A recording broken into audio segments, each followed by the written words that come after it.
విదేశాలలో తెలివిగల ఉద్యోగులు, భారతీయులు, మీరంతా కూడా ఒక్క నిమిషం నా మాట వినండి. మీరు ఆ దేశంలో ఉండి వారికి ఎంత సహాయం చేసినా సరే వారికి ఏదో ఒక సమయంలో మీ బాగు వారికి కడుపు మంట రగిలిస్తుంది. మరి ఇలాంటి ఈ దేశాల్లో వారిని పెంచే బదులు మన దేశాన్ని మనం బాగుపరిస్తే బాగుంటుంది కదా. ఒక్కసారి ఆలోచించండి. మీ ఇక్కడికి వచ్చేస్తే మీకు ఏదో కంపెనీలో ఉద్యోగం వచ్చేయాలి అనుకోకండి. మీరే ఒక కంపెనీ ఎందుకు పెట్టకూడదు? You are financially sound and you are mentally fit for it and you are academically you are competent for it. మరి మీ మటుకు మీరే ఒక చక్కని కంపెనీ పెట్టండి.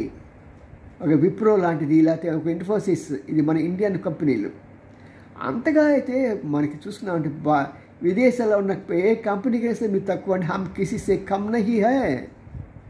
మీరు ఎవరికి తక్కువ కాదండి. ఆ కంపెనీ ఈ రోజున ఆ స్థాయిలో ఉన్నారంటే కేవలం మీ శక్తి మీదే. అమెరికా ఈ రోజున ఈ స్థాయిలో ఉన్నారంటే కేవలం మీ శక్తి వల్లనే. కెనడా ఈ రోజున ఆ స్థాయి ఉన్నా అంటే వారి కేవలం భారతీయుల శక్తి వల్లనే. అలాగే ఏ దేశాన్ని చూసుకున్నా సరే ఈ రోజున జర్మనీ మిమ్మల్ని అందరినీ రమ్మంటుంది. ఎందుకంటే మీరు వస్తేనే ఆ దేశం బాగుపడుతుంది అన్న సంగతి వాళ్ళు గ్రహించారు. అందరికీ ఇది వాళ్ళు రెడ్ కార్పెట్ వేస్తున్నారు. ఆ రెడ్ కార్పెట్ కోసం కక్కుర్తిపడకండి. మీరే అలాంటి వారిని పిలిచి నేను ఈ ప్రాజెక్ట్ పెడుతున్నాను, కావస్తుంది ఆ దాంట్లో నువ్వు భాగస్వామి అవ్వు అని వాళ్ళని ఇన్వైట్ చేయండి. There is a great future and great development in India.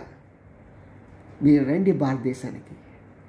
మన మాతృదేశంలో ఎంతోమంది మీకు తెలుసా, ఈ రోజున వీళ్ళు సివిల్ ఇంజనీర్స్కి 3.5 లక్షలు ఇస్తాము, 4.5 లక్షలు ఇస్తాము అంటే దొరకట్లేదు మనుషులు. ఒకప్పుడు ఆఫ్టర్ ఆల్ సివిల్ ఇంజనీరా అన్న పెదవి విడిచిన వాళ్ళు ఈ రోజున 4 లక్షలు ఇస్తామంటే దొరకట్లేదండి. అదే దమ్మున్న సాఫ్ట్వేర్ ఇంజనీర్గా దొరకట్లేదట. ఇంకా ఆర్టిఫిషియల్ ఇంటెలిజెన్స్ అంటారే, దాని గురించి ఎంతో స్కోప్ ఉన్న సబ్జెక్ట్. దానికి ఆకాశమే హద్దు అంటున్నారు. నాకు తెలియదు, నేను అంత ఇంటెలిజెంట్ కాదు.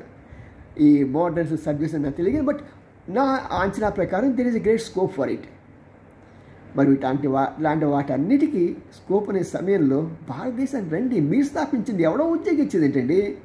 మీకు సినిమా చెప్పనా, ఒకప్పుడు సినిమాలు అందరూ ఎవరు మనగాడు వాడు వీడు అని చెప్పంటున్నా. ఎన్టీ రామారావు మొత్తం నేనే మనగాడిని అన్నాడు. మీరే మనగాళ్ళండి భారతదేశానికి. రండి భారతదేశంలో మీరు దీన్ని భవిష్యత్తు మార్చండి. See you. ఇది నచ్చితే సబ్స్క్రైబ్ చేయండి, లైక్ చేయండి.